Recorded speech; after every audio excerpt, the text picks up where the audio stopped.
Before I hit that cord that goes in here and goes in there, and hopefully I can figure out what end that is probably by 5 wrong cords. It's the one that goes in here and into the TV or into this box. Yeah. What's it called? RPG? RGB. RGB. All right. Red, green, blue. I like it. Okay. Red, green, blue, Craig. Red, blue. Then I end up going to Rome, right? And I'm arguing with some of the exorcists and the priests at that conference. And this reporter forgot what magazine he writes for. He's there taking the course too. And he's like, I want to interview you on atheism. I heard you were saying something of it. I'm like, cool. All right, we can do that. And then let's meet for lunch. Let's meet for lunch. Let's meet for lunch. Well, I end up going to lunch. I don't see him in the luncheon room, and I'm eating, and I'm out. He's on his way in, so we never got to hook up. But we met at the airport. So we're taking the same plane all the way back to New York from Rome. And so he did the interview right there. I mean, we're exhausted. I mean, like this, like, I just need a shower. You know what I mean? Ew. Baby wipes and everything else. And he says, I'm so tired. Well, me too. That was hardcore. He goes, so can you email me the questions for this interview? I'm like, well, I said I can, but you need to think of some of your own. I'm not going to doctor up your interview. You know what I mean? Because then I'll just make myself sound right. It's got to be fair. They'll put the guns to me a little bit. He says, all right, we bring out a paper. He asked me 2 or 3 questions, and he's like, this is good. And we just kept on going. So we finished the interview right at the airport. And I go, what are you doing? He goes, I'm going to go home and I'm going to write an article about the exorcism and Satanism, all the stuff that we just did. I go, where are you going after that? He goes, Peru. I go, man, I love your job more than mine. What are you doing in Peru? Well, there are dwarfs running around in the Amazons, and I'm going to go out there and find them, and I'm going to do an article on them. I go, you know those dwarfs that believe they're demons? He goes, I know. I'm like, right on. Call me if you make it back. And we're all laughing about it. You know, so it's interesting stuff. Did he make it back? I have to email him or find his card. So I don't know. Come on now, top priority. All right. But that was very, very interesting. All right, let's do philosophy. What does philosophy mean? It comes from 2 Greek words, philosophia. You know, there's 3 Greek words for love, right? English is really terrible. I love my wife. I love my bicycle. I love pizza. I love God. I love the Lord. I love you, son. Right? And so in Greek we have agape, right? Agape is the highest form of love. And that's what you have in John 3:16. For God so loved the world, right? And then the second one is what? Eros. From where the pagans, of course, turned that into erotica and make it a very nasty, dirty type of love. But eros is between a husband and a wife, and it's supposed to be just nice. The third one is phileo, brotherly love. So when we say philosophy, there's the phileo, right? But it doesn't mean brotherly love and wisdom. Sophia means wisdom, it's a name, Sophia. So you go philosophia. It's not brotherly loving wisdom, it's just love wisdom. So philosophy is the love of wisdom. Wow. Now, as Christians, do you think we ought to love philosophy? Well, no. Paul condemns, he says, beware of vain philosophy in Colossians. Well, we'll deal with that in a minute, and we'll see how much philosophy he knew. He was not just a rabbinical theologian. He was a good philosopher. All right? But at one point, it seemed like we needed to hate philosophy. At one point, what? At one point, I remember growing up that they separated philosophy from religion at all. It had nothing to do with each other. It's not true at all. I know. Yeah. Now I'm finding out that it's not. See, come here, you learn better, see? Isn't that great? I'm just kidding. No, this philosophy, listen, everyone does philosophy. You know, you cannot not be a philosopher. Now you're sloppy, you're a good one, you know. C.S. Lewis said, you know what, if for no other reason, good philosophy needs to exist to refute bad philosophy. Good philosophy must exist if for no other reason because bad philosophy needs to be answered. C.S. Lewis. So there's my appeal to authority. We all love C.S. Lewis, right? But then there's philosophy of religion, right? There's philosophy of religion, where the philosopher studies the pros and the cons of the religious systems and looks for the facts. Philosophy of religion is one of my favorite subjects. So you're going to get philosophy of religion in with philosophy as well, because I cannot separate the two. I just won't. I'll be robbing you of your time. All right, philosophy, love of wisdom. I mentioned already in the ethics class that there are many branches of philosophy, right? Ethics is one. I mentioned bioethics and metaethics. Well, here's a few others. Metaphysics. What's metaphysics? It's beyond the physical. Really, though, the question... No. Really, metaphysics is, what in the world is reality? What's real? Is it just the physical part? Is there an immaterial part to man? Is there life after death? Is there not life after death? Do you have a soul? Are we dualists? Not in the cultic sense. Two natures? Or do you have three? Some people are trichotomists. They believe you have a body, soul, and mind. I don't even know what that means anymore. How do you know that? Can you explain that to me? It says, love you God with all your heart, mind, and soul. All right, but what's the difference? And then you hear answers where they say, well, the soul is kind of like this, and the mind is the seat of the soul, and it's your body surrounding it. Well, how do you know that? And as we say, the more you know, the less you know. Or what is the soul? It's non-material. Well, what's that? You have no idea what you're talking about because you've never seen a non-material thing. But you have an idea where it's trying to go. But do we really know? No. So be careful. Just being honest. Metaphysics is, what is reality? What is reality? But the etymology, which is the origin of the word, meta, means beyond the physical. So metaphysics is beyond the physical. So what's that? What's beyond the spiritual? God. Spiritual. I asked you to. Okay, yeah, but the way you asked the question, when you said it's metaphysical, spiritual, it's not just spiritual. It sounded like maybe somehow that is the spiritual realm. It's not just the spiritual realm. It's also what is reality, which is in the here and now. So it's both, in a sense. But it includes what is beyond, but also here. I'm here right now. Is there God out there? So it's sort of both. Logic, what is logic? Logic is the science of correct thinking, in short. The science of correct thinking and correct reasoning.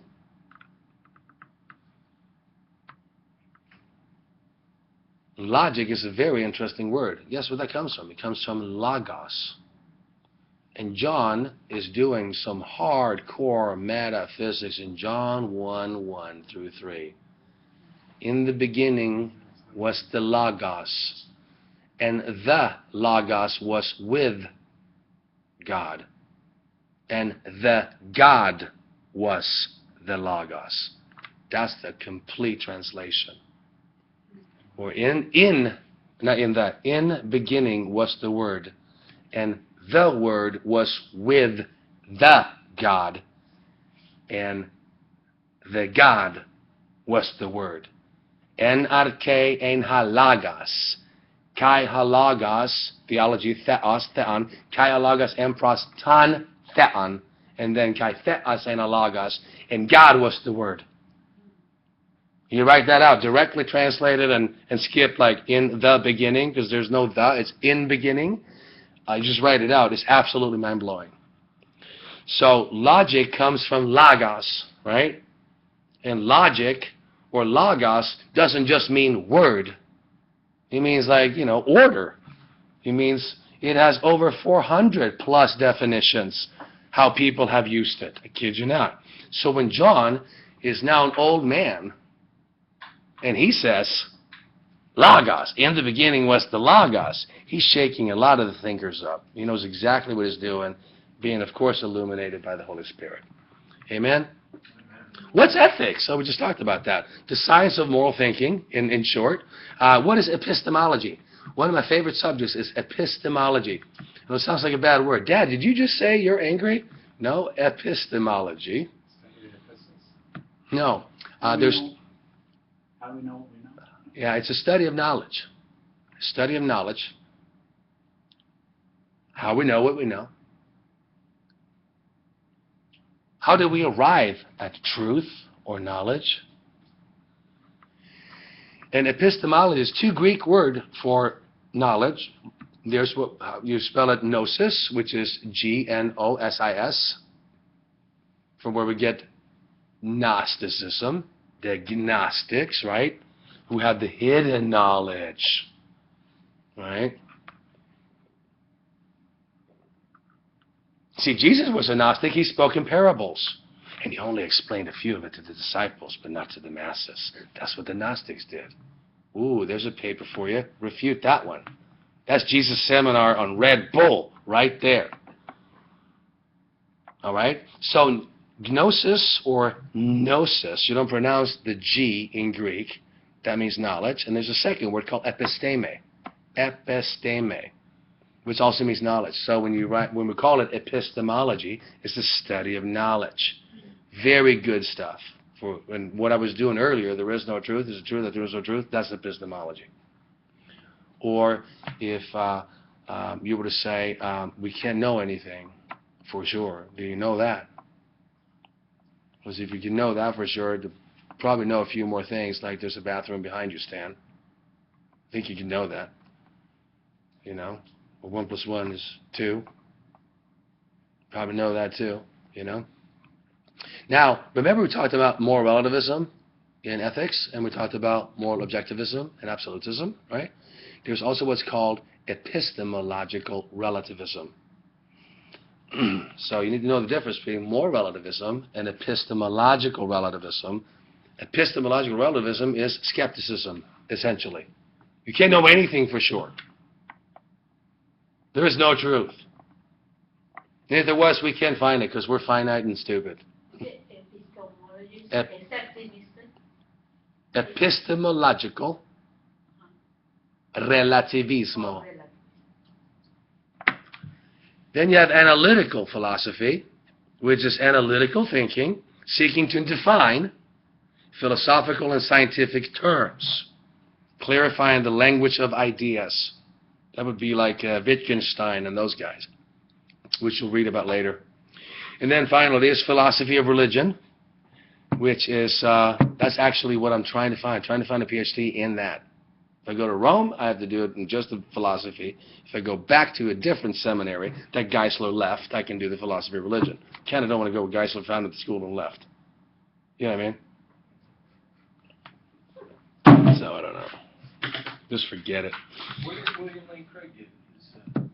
He got his PhD in philosophy at the University of Birmingham. And then that was his doctorate in the philosophy under John Hick.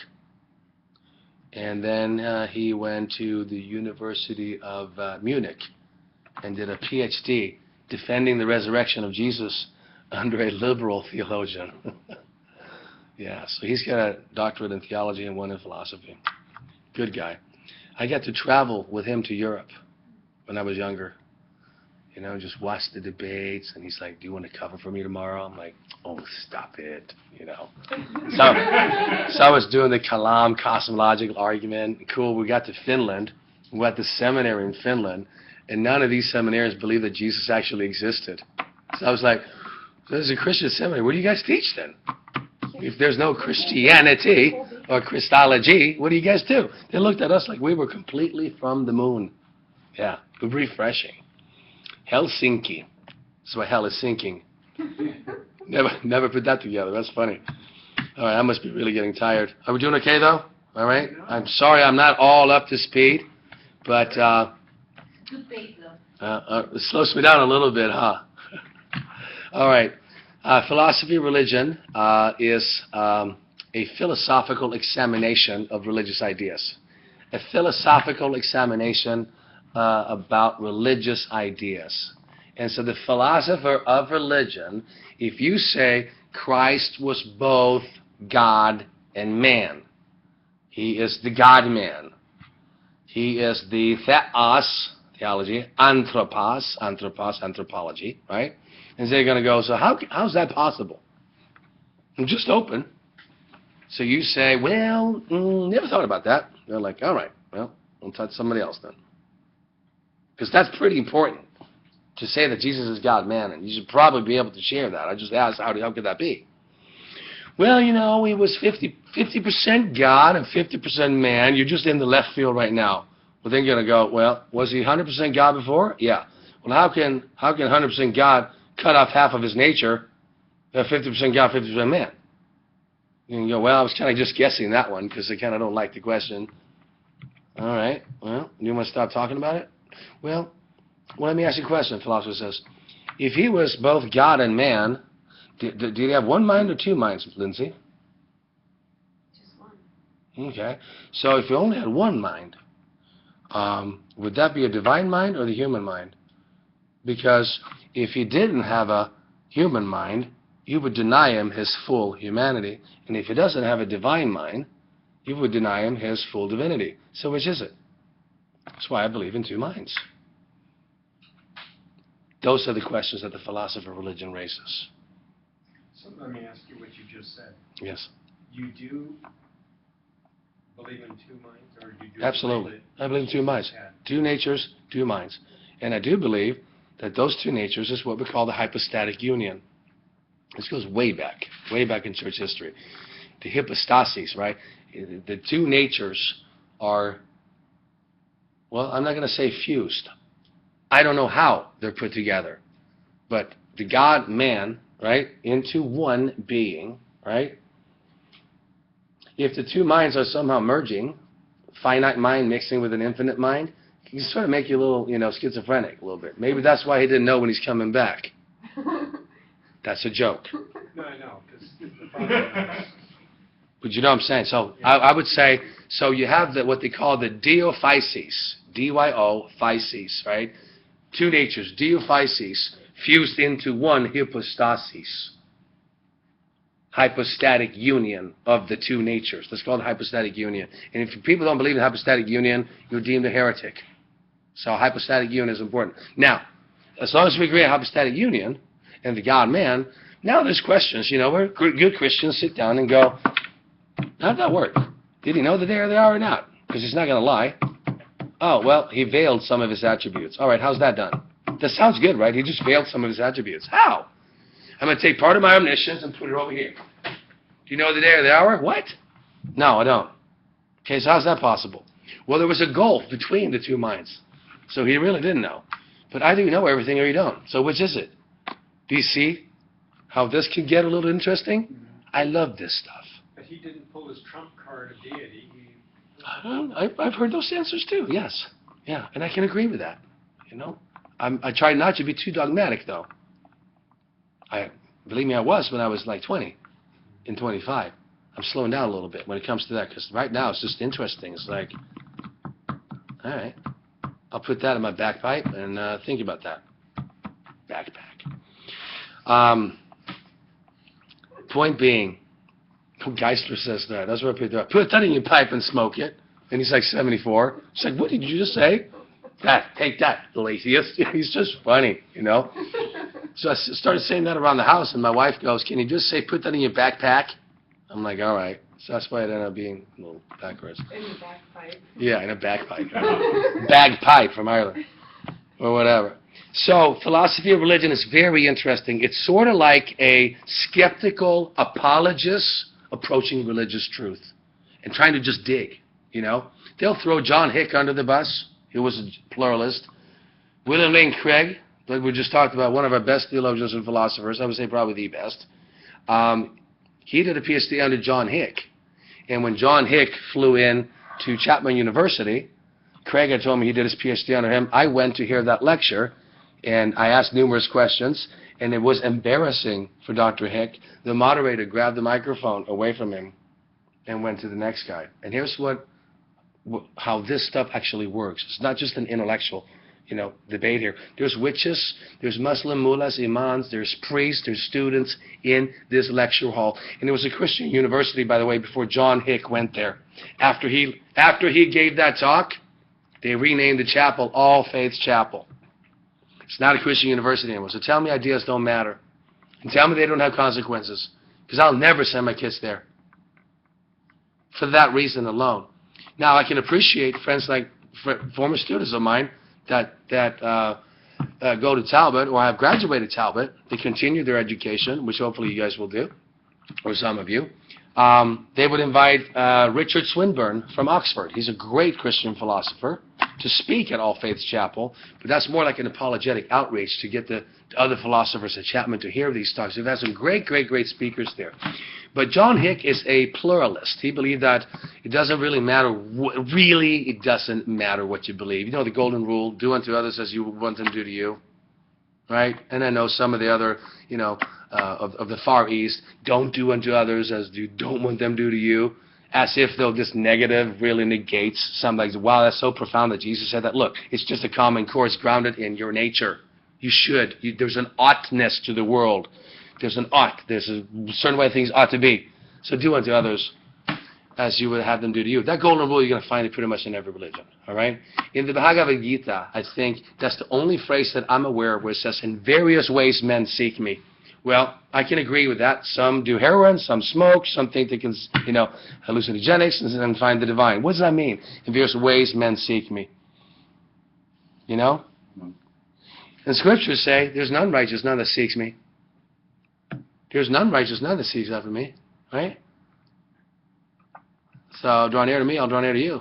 I'll give you a little bit of light. Ask for more, and I'll give you more. Start by going outside and look up and go, wow, where did all this come from? Like Leibniz, philosopher German, he says, why is there something out there rather than nothing at all? It's a good question. But if you ask, the average guy who doesn't care about God and metaphysics or religion, any of these things, where did it all come from? I don't care, bro. See, I don't have friends like that. Maybe that's bad, because I should, so I can reach out to them. No, I'll teach you. You should reach out to them. Because I can't hang around stuff like that. It's a waste of my time. Because, the Holy Spirit knows how I am. So, you know what? I'll drop a few things here and there, and you know what? Somebody else can water those seeds. You can't do everything. You know what I mean? You're very intimidating with your IQ. I mean, you are off the Oh, chart. stop that. Like 160. Oh, stop it. No, but you know it. No, I don't. But Meaning, it would probably be tough to hang with you, you know what I'm saying, and engage in a great conversation because there aren't that many great conversations, so I don't hang around. Honestly, yeah. I'm one of those, I guess, I'll just hang out with my family. I'll work as hard as I can and do my thing, and we do our thing here, and then I die, and I'm good. You know what I mean? It's, you can go out and evangelize. I do the pre-evangelism, I write books that people don't want to read. I don't care. I'm not going to spend 5 seconds with Jesus on a daily basis. There's like a Bible verse in my commentary on 365 pages. I'm not going to do it. I could write some really crazy books, but I'm not. I'd rather write screenplays, about vampires. But that wouldn't be Christian. So why do that? Because you can't have an infinite regress of vampires. I thought about that. But that would not be what the scriptures say. Focus on these things, all things that are good, true, noble, and of good report, So I just don't like to hang around the surface knowledge. I'm sorry, and I'm getting more impatient the older I get. And maybe I need to change that, Some people will call me a social butterfly. Some people call me antisocial. I don't know which it is.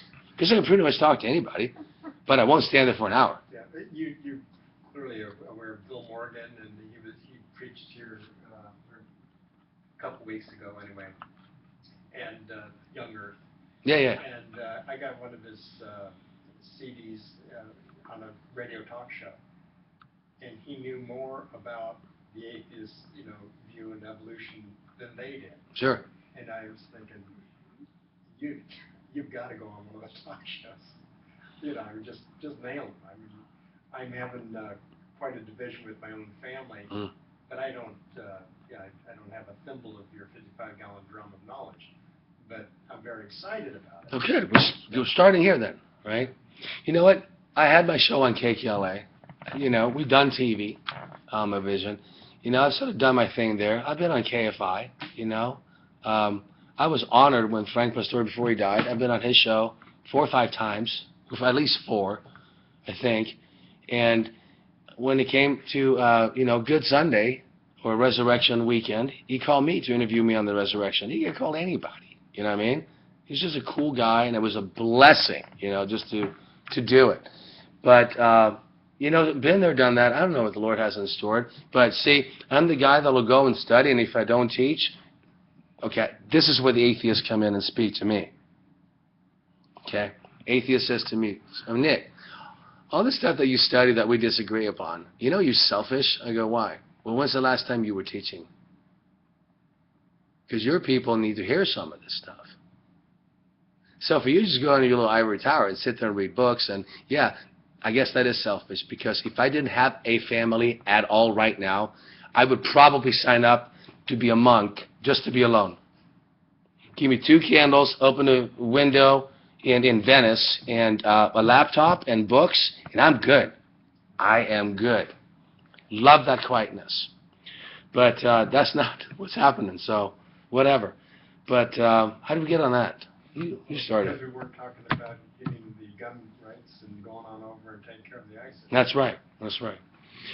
All right, so we have and by the way, getting back now to the hypostatic union, right? In Christ, here's an idea. I'm fully God, Jesus is, right? And he adds on a second nature like a backpack. He didn't become less God or less man. He added on a second nature. So one way to avoid the English problem, when you say God became a man, it sounds kind of strange if you think about it. Strange. God became man. Okay, that now. Doesn't it say he took on flesh? Yes. But you hear with servants all the time. So this is where God became man. You hear that oftentimes from pulpits. And pastors normally don't think about it because they don't read philosophy of religion. And that's fine. Their job is to put together sermons, right? You can't do everything. I get that. But I want you to be aware, because you're a student, and you should notice, and you shouldn't repeat those same errors, whether you end up being a pastor or not. Doesn't matter. The point is, when you say God became a man, if you have, smart teenagers in there, and the parents can't answer some of those concerns when they get in the car and drive home, how did God become a man? You know what I mean? I've had students who were raised by pastors. When I was teaching the Bible college, walk up to his dad, and right now, by the way, this guy took ethics, philosophy of religion, logic, took everything that I taught in Marietta. He's now, in the Senate in Arizona, running with it. One of the successful letters that I could almost cry when I see it. Hey, I don't know if you remember me, but I'm Paul. You know what I mean? La, la, la, la, la. I was raised by Fidea's pastor, and this and that. Fideism is fiducia, faith. Take it all by faith. You know what I mean? Like Hebrews says, right? So they say, faith, is trusting that which is unseen. Is it? Is it just that, or is there reason to it? What did God say? Come, let us reason, right? I'm here. Let's talk about these things. You know what I mean? I'll help you figure it out. So is it one or the other, or is it both? They're not contradictions, unless you make them contradictions. That probably has to do with definition of how you define the two. But the point is, I don't want to forget about this John Hick thing, because we're all over the map, and that's fine. This is just an introduction. John Hick gave a case for religious pluralism at Chapman University. I got to back up because we got on a tangent. My question to him was, in the name, so there's religious pluralism, all roads lead to Rome, or all religions are salvific. Salvific is a fancy word for adequate means of salvation, right? So he would say all of the major faiths are salvific, all right? Doesn't matter what you believe. So that's called religious pluralism. We are religious exclusivists. Now, if you want a less politically loaded term, you can call it religious particularism. That's J.P. Moreland and William Lane Craig, particularism, as opposed to moral objectivism and absolutism, right? Same thing. So one particular faith is salvifically true, excluding all others. So we are exclusive now, right? John 14:6. So as he's giving his talk, I had 18 questions, 18 problems. I'm only asked I'm only allowed to ask one question. So I picked two that were kind of close and filled them together, which was dishonest, but I had to do it to get him out. And here's what he said. I said to him, in the name of pluralism, Dr. Hick, now remember, this is William Lane Craig's mentor. you know, and I'm just a little guy in my mid-20s. But I'm a nobody, and he doesn't know me, and I haven't done a PhD after him where I need to show all this respect and, you know, the Oxford dinners, you know what I mean, all this stuff. I don't have to do any of that. I'm not even part of a philosophical society. So I could just go in there and open up and get my answer, right? Give it to me. I was nervous walking in there. I go, I hope this apologetics works. I've studied up to this point. Well, it did. Not because I'm smart, because we're standing on the shoulders of intellectual giants. Just learn their stuff and take off, and it's all good. So he says, I said to him, in the name of pluralism, you claim to be so inclusive of all the world's faiths, except for one, Christianity. I said, so in the name of pluralism, you include all these faiths, but you exclude the exclusivists, the Christian exclusivists or particularists. I said, that would make you an exclusive pluralist. Can you have both? It's pretty much done now, right? Because he's excluding the religious exclusivists in the name of pluralism. So which is it? So it's over. Here he says, well, under the umbrella of Buddhism, all things work. Wow. I don't know what you drank on the plane, but you need a nap, because that's not an answer. Not to mention, original Buddhism was atheistic, and somehow it changed and became religious, where we can meditate now. Truth doesn't change, Dr. Hick. So he forgot about his logic and his Western philosophy. And you know what we're doing here is not just Western. They can call it Western, because logic is an attribute that flows from God, and it's what separates you from a snail. Right? You have moral reasoning and you have logic. Those are two transferable attributes that you're made in His image. Now, you have presence, but you don't have omnipresence, right? You have knowledge, but you're not omniscient. So those are non-transferable attributes. You have some that are transferable. All right. Having said that, he started doing this little thing, and the moderator just grabbed the microphone and went to the next one. When we left that room, little kids came up, students, right? Came up, are you a student at Greenleaf? I go, yeah, how you know? And who are you? He goes, I knew it, that was Greenleaf stuff. That's where I studied my first apologetics. So I was like, yes, this is cool stuff. I go, but I need more answers. I need more answers from this guy. So I'm being patient. And the moderator says to everybody, he says, hey, we're going to go ahead, and John Hick's going to go into the luncheon room, and he's going to sit down for 5 minutes at everyone's table. If you have further questions, we've got to clear the auditorium right now. So I walked in, and everyone's flooding it. Boom, boom, boom. You know what it is? I grabbed the last table. And I sat there and I waited patiently, because when he gets to my table, he can't go to the next one. You can just move on. No. He's like, okay, we're done with this. You know what I mean? And I'm going back. I have a sheet. Can you help me with this? He goes, you got to get out of your logical box, and all this stuff. And I'm like, well, that takes a logical statement to say that. A cannot equal non-A. We're doing all of this stuff, right? He goes, you got to get out of that. It's all Eastern. I'm like, well, if all is Eastern, is the West also Eastern? No, and he's just getting all frustrated. I'm giving him tea because he's British, and I'm drinking coffee, and we're just going at it. And it was life-changing for me, because I'm with a heavy guy, and I'm just a little guy, and I'm watching him trying to get out of it, and it's not working. It's not working. It's not just me deluding, thinking I won the argument. It's not about winning the argument. I hope I made him think, but I probably didn't. Even British churches would have him speak on the resurrection, denying the resurrection on Easter Sunday in England, because he's the greatest theologian of the 21st century. Really? I don't think so. He's a religious philosopher. He's not a theologian. So don't call him a theologian. Okay? In any event, he sat down and I asked my questions. He was all frustrated. Here was the cool thing about that whole thing. After I kind of snapped out of what we were in, all those people are around this table. And I kid you not, I've been on panel discussions where you have like nice little girls collectively clapping until we get to abortion, and then they just have this murderous look. And I'm just like, when I was debating the ACLU, the girl in the front who would show us like, you have 4 minutes left, she's literally hiding the number. Trying to mess with my head as I'm speaking. You know what I mean? And I was just, all right, I can see there's 2 minutes left, and I would just stop myself. It wasn't popular to argue our position, but she thought she was going to throw me for a loop when someone goes, "You're over your time, Nick," and I just sound stupid, right? Every time I'm over my time. Had I been doing that now, I would have just grabbed the microphone and says, "Hey, I know you don't like me. Can you hold up the number and let somebody else do it?" Which is kind of too blunt. That's what I would do nowadays. So I don't even think I can debate because I'm getting too impatient with that kind of nonsense. But the point is, you guys can do that. Pluralist She was holding up represented what? time. You have 2 minutes left, and then they pull up one that says you have 1 minute left, and then 30 seconds left. So you have timing going on.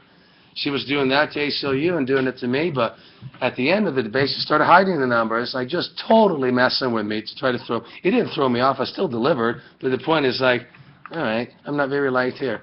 But the look in her eyes, same thing over at some other college. I was speaking about Darwinism and gay marriage and homosexuality. That was the question in the Q&A. The Muslim says, "I'll let Nick answer for me."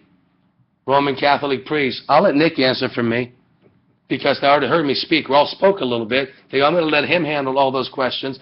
And that's when I was like, I was thinking, you guys are weak. You know what I mean? Speak up, man. Speak up. And so now all eyes are on me, and it's just like, hostile. But it's all right. I guess I should be glad because I think I said it all right. But but I like suffering like that. I love being under fire. It's fun. It is fun. But anyway, we're almost out of time. Teach it. Oh, stop it.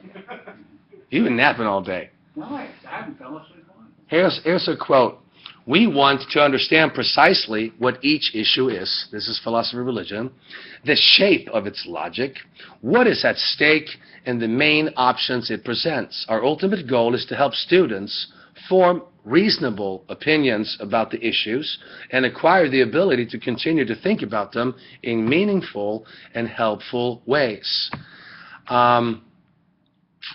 In many respects, when I get to philosophy of religion, you end up either being one thing or another, all right? We have Christian thinkers, all the way from Augustine to Thomas Aquinas up to Søren Kierkegaard, up to the modern philosophers that we have today, right? Philosophically, I am more a Thomist. Thomism, which is Thomas Aquinas. And I know, I'm just being truthful with you. He was the doctor of philosophy of the Catholic faith. His Thomism, his philosophy, he didn't skip a beat. Read his summary of theology. It's just this big. And that's just a summary that'll make seminary students get a headache after 4 pages. That was a summary in his day. He was taught at the University of Paris by Albertus Magnus, Albert the Great, who threw logic at him, philosophy, epistemology, theology, just threw it into Thomas's young mind. He was sent to monastery at the age of 5, this guy. So he was a heavy dog, barely spoke. Write 4 or 5 books at the same time, having secretaries. That doesn't mean they're female. Kind of guy that would go, anything that begins to exist has a cause. Moral absolutes is the way to go because of this essence and that divinity and this attribute and that. 4 or 5 books at the same time. All right? I have a lot of respect for Thomas Aquinas, so it's okay. You find yourself in one realm or the other.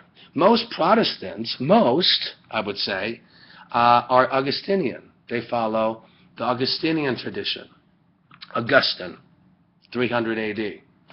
And from Augustine is essentially where you get determinism and, all the way up to the modern John Calvin and all that stuff, that I'm the guy that don't care much about any of that. It really bores me. It does. I cover that in theology, but, I'm a free will guy. Having said that, some things are determined. God foreknows how I will freely choose and worse. It's just that, it can get messy. And I don't join the Calvinists, the Armenian debate. It's just, it bores me, It bores me. And many Calvinists, that's all they want to talk about if they want a fellowship. Unless you become a Calvinist, it's like game over. Well, you want to hang out and have coffee? What do you want to talk about? Well, I want to talk about Calvinism. Well, show up. There's 3 guys trying to convert me to Calvinism. Yeah, I'd rather go hang out with Orthodox priests in Riverside, and I have, But in any way, many respects, we will follow Thomas Aquinas' philosophical perspective on various ideas. We'll look at other philosophers, what they have to say. We're going to cover even some of the pre-Socratics. We can't go all the way back to Heraclitus and those guys, but a brief overview next week of the pre-Socratics. What could that mean? Pre-Socrates, right? Before Socrates. Then we arrive at Socrates, and Socrates taught Plato, and Plato taught Aristotle. In that tradition is where you have Platonic thinking and Aristotelian thinking. Are you with me? Augustine followed Plato philosophically very heavily. Thomas Aquinas followed Aristotle heavily. And you see that more in the Catholic tradition than you will see Platonic ideas and Augustinianism from Augustine. Do you guys understand what I was just saying, right? Socrates taught Plato, Plato taught Aristotle, okay? Plato, Augustine, hardcore into, the philosophers today, many of them that are in the Protestant circles, the way that I understand and see it, they follow that tradition. Thomism is basically, is more tied to Aristotelian thinking. Aristotelian meaning Aristotle. It comes from Aristotle. Socrates didn't leave as many writings, if any. So why do I like Aristotle? Well, out of Aristotle you get the best, because Socrates taught Plato, Plato taught Aristotle. So you have Socratic thinking and Platonic thinking in Aristotle. So I like him a lot better. But I could be wrong. Finally end up on this point, but I thought scriptures condemn philosophy. It condemns vain philosophy. The book of Proverbs tells us to love wisdom. Love wisdom, embrace wisdom. My son, listen to wisdom. Right? Heed my words. Truth. We don't have to love false or vain wisdom. Vain is lame. Seek true wisdom. So Colossians 2:5, he says, beware of vain philosophy. Number one, all philosophy is not vain. Two, Paul in Athens. Remember he's at Mars Hill? In Acts 17. What does he do? He reasons with the Stoic philosophers. And who else? The Epicureans. Who were the Epicureans? Followers of Epicurus. And the Stoics, right? They were another group of philosophers. Stoicism comes from the Greek word stoa, which basically means porch. They didn't teach like this. You'd wear a robe and walk around with scrolls. We walk up and down, the Athenian, between the pillars, and I would just talk, and you would just listen, and we just engage, Very proactive in that sense. They didn't do it like we do. So the Stoics, stoa comes from stoa, stoicism. Stoa means porch. You educate on the porch. And it's sort of like what Jesus did, in a sense, right? Sitting at the southern steps, teaching about himself in Israel. So, anyway, Paul quoted Greek poets there. Why did he do that? He shows up at Mars Hill, and he sees, a pagan statue. He could have just go, you pagans and your statues, burn in hell. He didn't do that. You know what he did? Jerusalem is, at this point, the religious capital of the world, to put perspective. Athens is the intellectual capital of the world. He came from here, he goes into Athens. He sees all of these pagan statues, a god to everyone. They even had one to the unknown god in case they missed one, to show him respect. Now, I would say that's hardcore. That's a little more hardcore than the Essenes that we talked about in church history, right? So they're diehards. What is the first thing you say? Is this a good way to share the gospel? Because I perceive that you are very religious. Going, yeah. Because I noticed out there was a statue to the unknown God. Yeah, we have that one too. In case I missed one, Paul. Yeah, me. He goes, well, I want to explain that God to you. All right, speak. He made the heavens and the earth. He's doing natural theology now. He made the heavens and the earth. He doesn't dwell in temples made by hands. And he just goes down his little sermon, and they're listening until he gets to the resurrection of Jesus. They're like, what is this babbler talking about? But he dropped the resurrection, just like they did in the book of Acts at the end of every sermon. Right? He did that. But in the midst of all this, to build credibility, this God who made the heavens and the earth, he says, like your own poet says, we are his offspring. Or this other guy, Aratus, or whatever his name was, in him we live and move and have our being. That's pagan Greek poetry, written in your Bible. Ooh, is that inspired? Is that part of inerrancy? Yes, because it's true. Because it's true. But so we say you don't need philosophy. He's like, beware of vain philosophy. Then he shows up in Athens, quotes their own thinkers, right? And then drops the resurrection. I don't think he's an anti-intellectual. He was very well read. He quoted the Greek poets. He debated Epicureans and the Stoics. The Christian worldview is a theological and philosophical system, and a system with philosophical underpinnings. Paul came from the religious capital of the world, Jerusalem, to the capital of knowledge or wisdom, which is Athens. He knew how to handle himself in both areas. And throughout the early church, up to modernity, apologists have fought against vain philosophy, like Gnosticism, and you see that in the early church fathers and the early heretics. Good enough? Carlos, would you lead us out? Yes. Father God, thank you for this night that you've given us here to learn more about your word and just to praise you, Lord. I pray that everything that has been taught tonight, that we keep it in our minds and in our hearts, and it helps us be a light to this world that we live in, Lord. I pray that we all get our studies done, Lord, that you give us the ability and the knowledge to be able to finish these papers and to read through these books and to understand what the text is telling us and what you want to teach us, Lord. In the name of Jesus, I pray, please protect us as we leave here and go home and go on to our lives, and let us come back next Monday and learn more about you. In Jesus' name I pray. Amen. Hey, thanks for hanging in there with me.